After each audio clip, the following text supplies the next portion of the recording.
आज मैं सुबह उठी और मैंने अगरबत्ती लगाई और मेरे दिन की फर्स्ट शिफ्ट शुरू।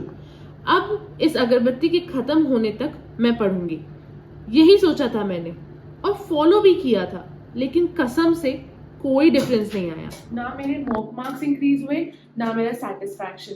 There was something missing. You know what? I'll tell you. Hey guys, I am Chia, your CLAT mentor, and if you are new here, we are going to be friends. I am sure.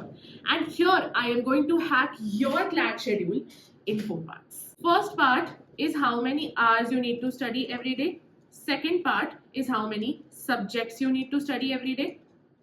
Third part is weekly timetable. And fourth part is daily to-do list. Obviously ये सब चीजें synonymously सबके साथ similar नहीं हो सकती, सबकी situations अलग अलग होती हैं। तो हम कैसे करने वाले हैं? हम 4 पार्ट्स में इनको अगेन डिवाइड करने वाले हैं। देखो, तुम सबकी सिचुएशन या फिर तो इन दोनों में से एक होगी कि तुम फ्रेशर होगे या ड्रॉपर होगे, करेक्ट? या फिर तो तुम कोचिंग जाते होगे और फ्रेशर होगे, या कोचिंग जाते होगे और ड्रॉपर होगे, या फिर तुम कोचिंग नहीं जाते होगे और फ्रेशर होगे, कोचिंग नहीं जाते होगे और ड्रॉपर होगे, है ना? तो यही 4 सिचुएशंस होती हैं, इसके हिसाब से ही हम सब करेंगे।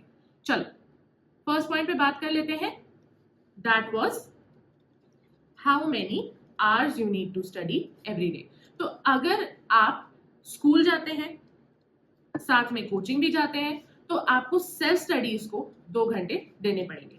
अदर देन दैट कोचिंग की क्लासेस मिला के आपके 2 घंटे और हो जाएंगे, जिसकी वजह से पूरा मिला के 4 आवर्स आपने क्लैट प्रेप को दे दिया। ठीक है, 2 आवर हो सकता है, कभी कभी 3 आवर्स की भी क्लासेस होती है। I am not saying 2 hours की ही होनी चाहिए, बट इतना सफिशिएंट है। ये सिचुएशन 1 थी।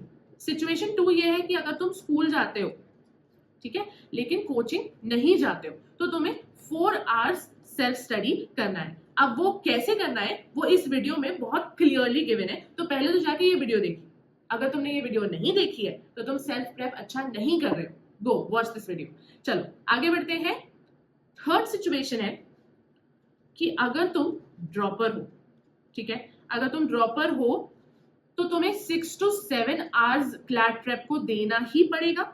अब ये 6 to 7 आवर्स में तुम्हारे कोचिंग के भी आवर्स इंक्लूडेड होंगे। ठीक है, कि अगर कोचिंग में 3 घंटे तुमने पढ़ाई की है तो प्लस तुम 3 घंटे सेल्फ स्टडीज को भी दो। ठीक है, आगे बढ़ते हैं। सेकंड पॉइंट था कि कितने सब्जेक्ट्स तुम्हें पर डे पढ़ना है, करेक्ट? अगर तुम स्कूल जाते हो, कोचिंग भी जाते हो, स्कूल जाते हो, कोचिंग नहीं जाते हो, whatever your situation is, 2 subjects only. Next point है वीकली टाइम टेबल। चलो, तो बेसिकली वीकली टाइम टेबल तुम्हें कैसे बनाना है ये मैं तुम्हें क्लियर कर देती हूँ। ये सिर्फ 2 पार्ट्स में डिवाइड होगा। एक तो या फिर तो तुम कोचिंग जाते हो या फिर तो तुम कोचिंग नहीं जाते हो। तो अगर तुम कोचिंग जाते हो तो तुम्हारा वीकली टाइम टेबल कोचिंग से भी आएगा। तो मंडे को फॉर एग्जाम्पल वो तुम्हें 2 सब्जेक्ट्स पढ़ा रहे हैं, लीगल प्लस इंग्लिश।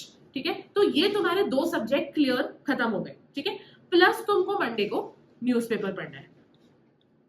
ठीक है, न्यूज़पेपर पढ़ के उसके नोट्स बनाना है। अगर तुम्हें न्यूज़पेपर पढ़ने में अलाली आती है, नहीं पसंद है, न्यूज़पेपर में नहीं समझ में आता है क्या इंपॉर्टेंट क्या नहीं है, तो तुम ये वीडियो जाके देखो ना, सब समझ में आ जाएगा। चलो, सेम टू सेम बात ट्यूसडे, वेडनेसडे, थर्सडे, फ्राइडे के लिए भी होती है। सैटरडे, संडे या कोई 2 दिन आपके वीक में शायद छुट्टी होती है मोस्टली कोचिंग की, तो उस दिन आप अपने हिसाब से खुद जज करिए कि आपको कौन से 2 सब्जेक्ट्स पढ़ने चाहिए। ठीक है, फिर दूसरी बात है कि जो कोचिंग नहीं जा रहा है तो उसके लिए तो मैंने ये टाइम टेबल क्लियरली गिवन ही है जो स्क्रीन पे आपको दिख रहा है, तो इसी टाइम टेबल को 100% फॉलो करना है। नेक्स्ट मूव ऑन करते हैं डेली टू डू लिस्ट पे। तो डेली टू डू लिस्ट जो है ना गाइस, मुझे ऐसा लगता है कि ये बहुत इंपॉर्टेंट टेक्निक होती है। अगर आपने एज अ स्टूडेंट इस चीज को समझ लिया तो आपके लाइफ टाइम के लिए ये बहुत ज्यादा इजी होने वाला है। जैसे मैं एज अ पर्सन हमेशा अपना दिन स्टार्ट करती हूँ with a to do list. चाहे मैं काम कर रही हूँ, मैं पढ़ाई कर रही हूँ, मैं कुछ भी कर रही हूँ, वो सब उस टू डू लिस्ट में लिखा होता है कि मुझे क्या क्या करना है, करेक्ट? तो उससे क्या होता है, फर्स्ट आपको पता होता है कि आपके दिन का प्लान कैसा है। सेकंड, सब चीजें प्लान होने की वजह से हो जाती हैं, प्रोक्रेस्टिनेट नहीं होती हैं। थर्ड, सेंस ऑफ सेटिस्फैक्शन आता है। ठीक है, ये तीनों चीजें आप सभी स्टूडेंट्स के लिए बहुत नेसेसरी है, आपके मेंटल हेल्थ को बहुत अच्छे से काम रखती है। ठीक है, तो हमको टू डू लिस्ट बनानी कैसे है? सो बेसिकली आज मैं फॉर एग्जाम्पल फर्स्ट काम करूंगा लीगल के बेसिक्स। ठीक है, किस सब्जेक्ट के? कॉन्ट्रैक्ट के, है ना, एंड लीगल प्रैक्टिस करूंगा किस सब्जेक्ट के? कॉन्ट्रैक्ट के। इन केस अगर आपको टॉर्ट का करना है, कॉन्स्टिट्यूशन, जो भी आपका चल रहा है, जिस तरीके से भी फ्लो चल रहा है, यू कैन चूज दैट। फिर उसके बाद मैं न्यूज़पेपर पढ़ूंगी। मोस्टली लोगों का अलग अलग तरीका होता है चीजों को करने का। मैं एज अ पर्सन सुबह सबसे पहले उठ के न्यूज़पेपर नहीं पढ़ सकती, मतलब मुझे बहुत बोरियत फील होती है। मुझे वो चीजें जो मुझे पसंद नहीं है, अगर मैं वो first thing in the morning करती हूँ तो मेरा मूड खराब हो जाता है, मैं बाकी पूरे दिन एकदम सोते हुए मूड में रहती हूँ। तो मैं newspaper first thing in the morning नहीं पढ़ती थी, मैं मिड डे में न्यूज़पेपर पढ़ती थी या सोने से पहले न्यूज़पेपर पढ़ती थी। वो आपकी चॉइस है, आप कुछ भी कर सकते हो, लेकिन आपकी टू डू लिस्ट ऐसी दिखनी चाहिए कि आप अपने आप को टास्क दे रहे हो। ठीक है, एंड में English practice 30 questions and analysis.